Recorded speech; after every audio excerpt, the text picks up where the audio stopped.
Hi, this is Kay Ross, and today I wanted to talk a little bit about presenting without tears. And one of the things I wanted to go into is one of my pet peeves. Now, this is what my pet peeve is: when people don't know how to use screens. I recently watched yet another webinar with somebody who was showing us some slides, and this is pretty much what the screen looked like. So when she started talking, she had the main slide here, but down the side you can see the upcoming slides. And what that's telling me is she hasn't put the slides on view.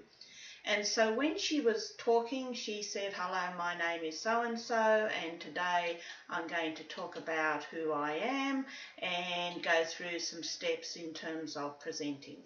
And pretty much that's what she did. And all down the side we could see all the slides she was about to do.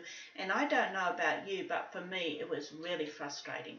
Now, so the answer to this is to know how to use your slides. Now, I happen to be on a PC using PowerPoint, and so what I do is I go down to the full view, and so when the camera comes on, this is what you see. You see the whole slide. So then I start and I say, "Hello, my name's Kay Ross, and today I'm going to be talking about how to present without tears." Now, for those of you who don't know me, this is me on the Gold Coast on a sunny day, and as I said, my name's Kay Ross. I've been teaching for over 20 years. I love teaching and training, and in this presentation I'm going to go through some of the tips and strategies for presenting without tears. Now, the first thing I want to go through is the first step, and the first step for me is the most important, and that is to plan. Plan what you're going to do, how you're going to do it, or the things you're going to need, or the information you need, the research you need, etc.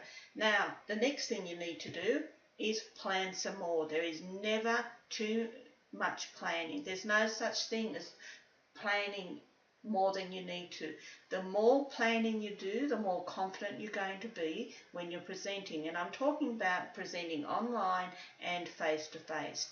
And the last step in step one is to plan some more.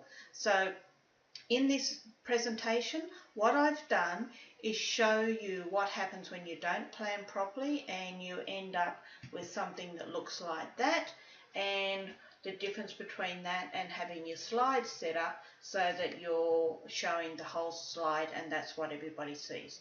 So I hope you found that useful. I'll be back soon with another video, but I just wanted to share one of my pet peeves in terms of presenting without tears. Any questions, let me know, and I'll talk to you soon. Bye.